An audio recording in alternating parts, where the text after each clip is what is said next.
We have never been more connected, and yet more alone. We have more freedom than any generation before us, and yet we feel more trapped than ever. The modern world promised us happiness, but instead it gave us emptiness. How can this be? In the West, we have built skyscrapers that touch the clouds, devices that fit the entire world and the subtotal of all of mankind's knowledge in our pockets, and medicines that cure what once killed us in mass numbers. We've convinced ourselves that this is progress, but progress looks and feels like it's just a shiny road to nowhere. We measure our lives in likes, dollars, and quick pleasures of all kinds, but never in love, meaning, or truth. What is the truth? We don't have to sit here and ponder it, for it is built into each and every one of us. Not only that, but it has been revealed. Yet even if we were reminded of this truth, we would not care. Because it's easier to remain blind, to chase pleasure without cause, without meaning. It's easier to rot away. We wear our distractions like armor, terrified of silence, because in silence, the questions come. Who am I? Why am I here? Where am I going? And deep down, we already know the answer. But it's easier to pretend that we don't. It's easier to believe that we are our own gods, writing our own rules, even if those rules change every week. We call it liberation, but it's a slow death, a comfortable, numbing decay that asks nothing of us, except to look away while our souls waste away.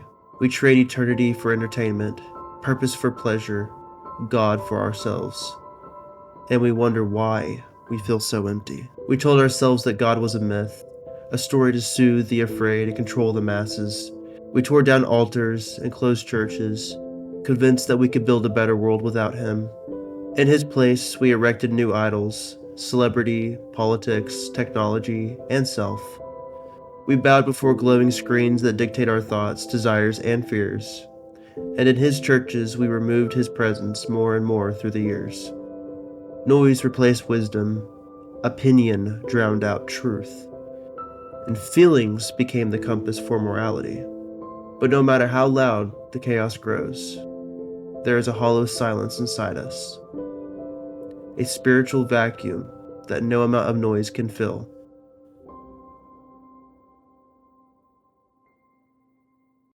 We have traded the eternal for the now, and the sacred for the shallow.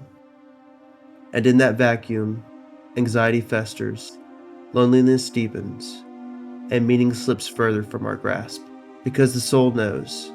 It knows it is meant for something more, yet we drown in distractions, afraid to face the void that we created. The absence of God is not peace. It is a slow, creeping death, unseen but unmistakably real. We drown ourselves in distractions because the truth is terrifying. The emptiness inside the void that screams, a wound we refuse to acknowledge. So we chase pleasure like addicts, numbing the pain with every new high. Pornography, alcohol, endless entertainment, toxic relationships, all desperate attempts to forget the unbearable silence within. But these are lies dressed as salvation, temporary escapes from our deeper hell. We celebrate self-love, yet we hate ourselves beneath the surface. We demand acceptance from a world that offers none. And when rejection comes, we crumble, lost and broken. The worst part? We know this is all a dead end. We know these paths lead to destruction, yet we walk them willingly, blinded by pride and despair. We have become a generation of spiritual orphans, not abandoned by God, but simply refusing to come home. We build temples to our own desires and call it freedom, even as we rot from the inside out. Even in the depths of our wondering, there remains a question that refuses to be silenced. Is there a way back? We live in a world that tells us we are defined by our past mistakes, our failures, our brokenness. But what if that is all a lie? What if the very act of surrender is the first step towards freedom? To lose oneself is to rediscover what it means to truly live. We were never meant to be islands, isolated, self-sufficient, and alone. Our souls long for communion, for connection, for something greater than the transient pleasures we all chase. The paradox is, in losing our grasp to control and admitting our limitations, we open the door to a mystery far beyond ourselves, a source of restoration that transcends understanding.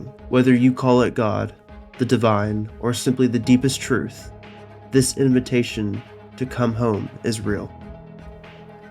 It is not a promise of easy answers or painless paths, but an invitation to step into a reality where brokenness meets grace, where despair yields to hope, and where the search for meaning finally sets its rest. The world around us is fracturing, not because we lack knowledge or technology, but because we have lost touch with something far deeper. Not because we are empty of pleasure, but because we are empty of meaning.